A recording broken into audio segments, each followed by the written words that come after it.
संसद ही चलते बा, वही में 6 गो फिल्मों तू ही करबा, कातना फाइनेंस दिया मैं।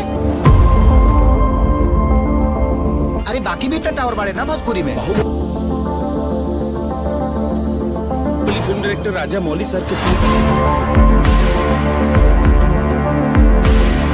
बाहुबली 3 में 500 करोड़ हमारा फाइनेंस लगना चाहिए।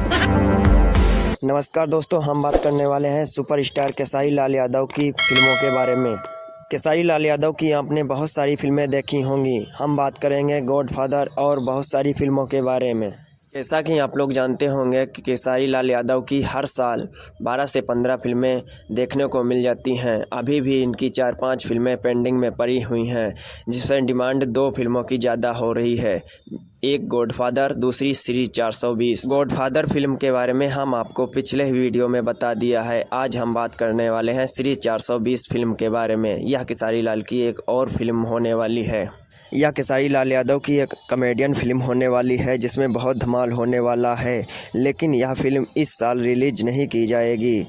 ऑलरेडी ही बहुत सारी फिल्में लगी हुई हैं रिलीज होने को, जो बहुत जल्द ही रिलीज की जाएंगी। हो सकता है अगले महीने में 2 फिल्में रिलीज हो जाएंगी। वीडियो कैसा लगा कमेंट में ज़रूर बताएं। वीडियो को लाइक और चैनल को सब्सक्राइब जरूर करें। धन्यवाद, बाय बाय। फिर मिलेंगे किसी नए वीडियो में।